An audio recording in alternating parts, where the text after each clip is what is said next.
Okay, whenever it helps, whatever helps people, I'm happy to share it. Got Twister CAV Laserdisc running, disc 2, side 3 currently on. I'm only doing a check to see what's up, because something's a bit up with the sound when I was playing it the other day on Region 2 DVD, the first edition DVD. Let's put the time frame up, there we go. And let's get the aspect ratio, even though it's scope, because it's a scope film, not widescreen, scope. Let's just get the image a little bit, where are we? Oh, I'm pressing the wrong button on the, it's that one there, down, that's it, and then scroll over, and then that goes 4:3, and that puts it in the middle. That looks a little bit normal, because it's a little bit stretched, isn't it? But 4:3, but we don't want it there, we want it kind of like, looking like scope. Yeah, there we go, that's a little bit better. That's a little bit better on that setting there. It's better than buying a JVC fucking 4K video projector that does that lens memory and lens shifting and all that bullshit, huh? Bloody hell, for £5 grand, bloody hell. I might as well just strip the optics out of the anamorphic scope lens I got from Russia for, what, less than £100, and align the optic so it lines up with the projector, yeah, and then put the video mode on the player, on the or on the AVR, and stretch it, yeah, so it's stretched, and then use the optical lens, because ideally the optical lens should convert the image back out to normal and then stretch it out a bit wider, but maybe not, because it still depends on the light, the distance of the projector from the screen. Yeah, I'm just listening to the surrounds at the moment. Just got the surrounds going, so got most of this going through the Dolby CP200, even though it's going through the CP, like how it would be in a cinema. So up there, AC-3 demodulated and decoded, and then passes through the CP200, and then I go to auxiliary number 2, or go to auxiliary number 1. So auxiliary number 2. I've just got to check my the LFE on here.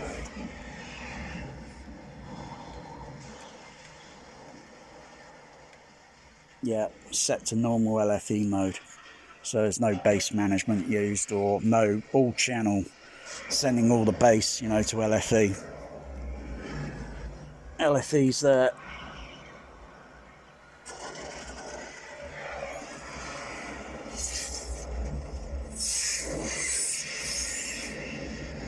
Let's put some of the LFE on. Let's just whiz back. Look how fast that is. Look how fast that is. Yeah?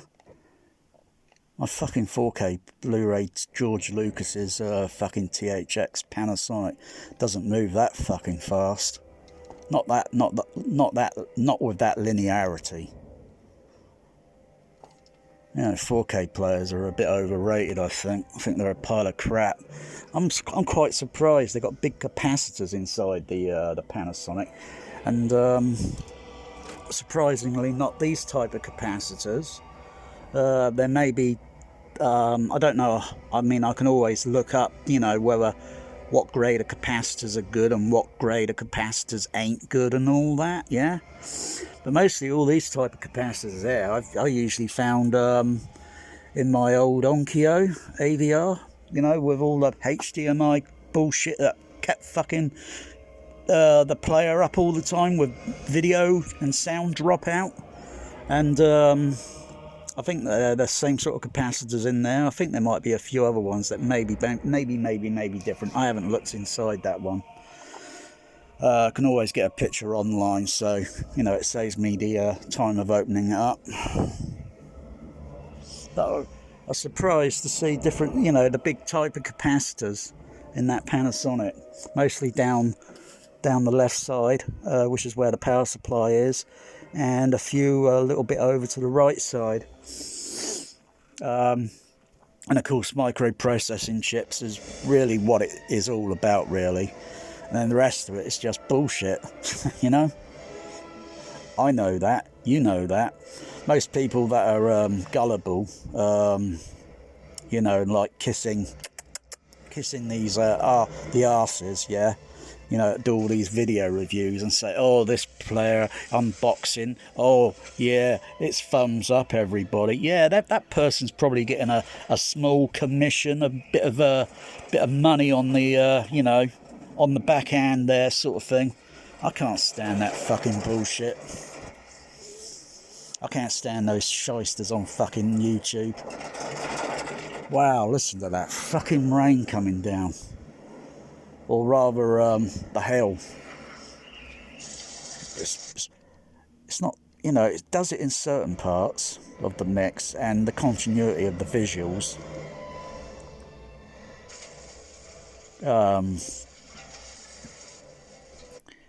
You know, it varies. You know, I don't know what the mixers are doing here. I mean, the film's a bit of a, honestly, it's a bit of a sound mess. It's a bit of a sound mess of a mix. It might be mixed to good standards and all that, but continuity-wise, continuity to sound picture-wise, it's a bit of a mess. Now you're getting all the, you know, you can hear it coming down on the metal of the car, yeah? And the camera's on the outside, right? The camera's on the outside. Camera's on the outside. Now you don't hear it. It's like, you know, and the thing I can't stand about fucking movie soundtracks is when the camera's on the outside, yeah, I don't know what the cliche is called, right? I can sure look it up or ask someone, why you bloody air dialogue so bloody clear, crystal bloody clear on the outside, when the camera's clearly on the outside, it would be muffled. You'd need bloody subtitles, especially with all the bloody hail coming down, the vehicle pushing through the air, and the wind noise itself, and the vehicle pushing through air, which is moving air, and so you got so many factors. And yet you hear bloody dialogue so bloody clear, for Christ's sakes. It's, oh dear. Back when I saw this film, I wouldn't have been thinking that. I knew what to look for. I knew what to listen for. I'd done some projections back in the cinemas in 1989 and shit to 1990. So, you know, I pretty much, you know, I was still excited by this when I saw it at the cinema, only in Dolby Stereo, at the local. Didn't see it at the other cinema in DTS, because I would assume it would have been in DTS if I saw it at Tower Park. It would have been in DTS with the overhead surround channels on the ceiling, the Electrovoice speakers that they used in all of the 10 auditoriums, with a Dolby CP55 and Dolby SR, and DTS in some of the 10 cinemas they had. Not all of them, but some. But screen 5 and 6 would have had DTS, and a few of the smaller screens would have had DTS. I should have seen this at Tower Park. Would have been wild, particularly with the overhead surrounds.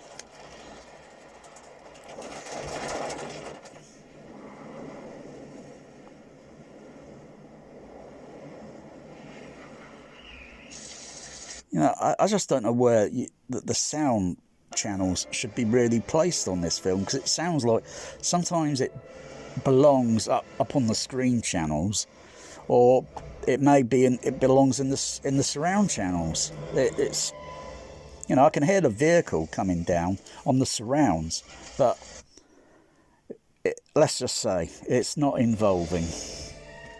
It's not very involving. It's very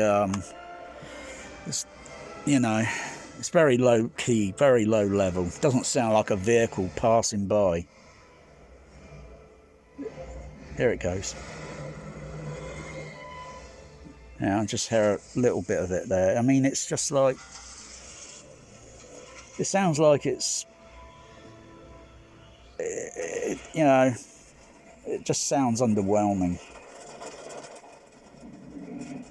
And of course, I know what real wind fucking feels like, even if it's a gale, even if it's a flipping gale, or but sometimes we might get whirlwinds, little whirlwinds in the UK sometimes, and damn, do they press on the body? Do they press on the flipping body? But I don't think you're going to get a lot of it on this.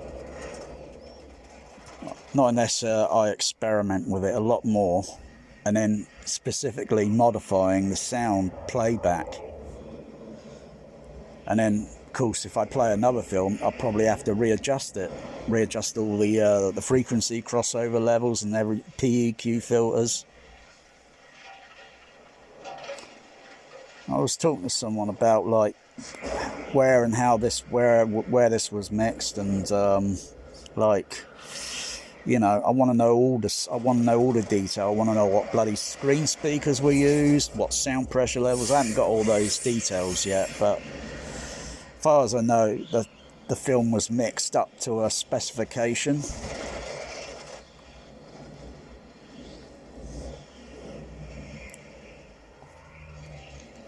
But you know, you probably get it in the home and you compare all these film soundtracks to another film and another, and you think, oh, this is dated and that's dated. I mean, I could put Superman the movie on, the theatrical mix on Blu-ray. Or was it HD? No, not HDVD, the 4K disc, the theatrical mix. And it's like, wow, knocks my socks off. But, you know, that was 1978 and this is 1996, and this is like, I don't know, it's just not knocking my socks off anymore.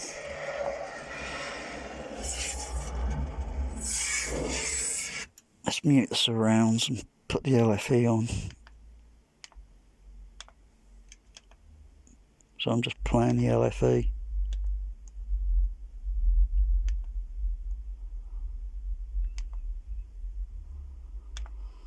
I've got to change the crossover filters and all that.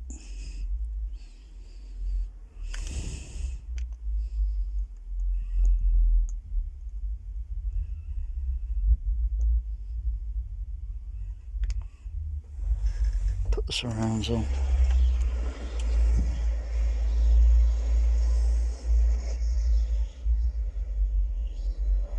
Yeah.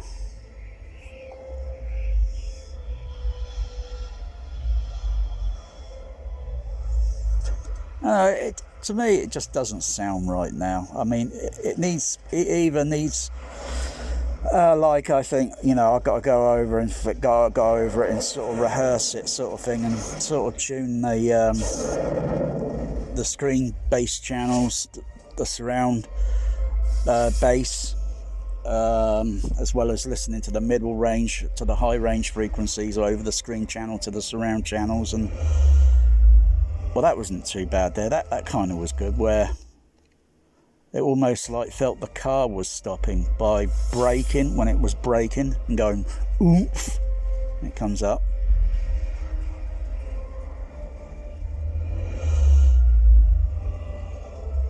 Just when that and it's coincidence, you know, the vehicle stops.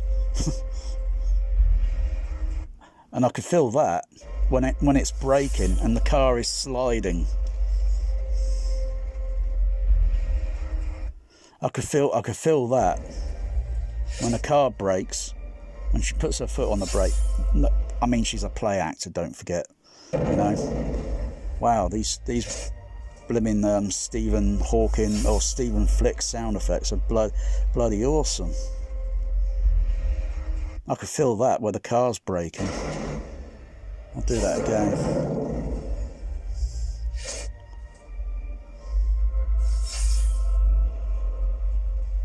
It brakes.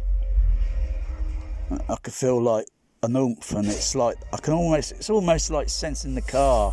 But partly some of the sound on the LFE is partly the storm, partly the storm and partly some filtered sound effects, say like later on when the truck hits the vehicle and then the truck explodes on the road. Yeah, you can feel the truck coming up and it bumps into the car, but it's very mild against the storm, because the storm sound on the LFE is a little bit more higher, but the extension frequency on the film doesn't go down very low, not like we would hear, or what we would record on a recorder and pick up and then play back. Oh wow, that was good. Well, that was good. Wow, that was good. That was good. That was there. Let's see if I play it a little bit lesser level.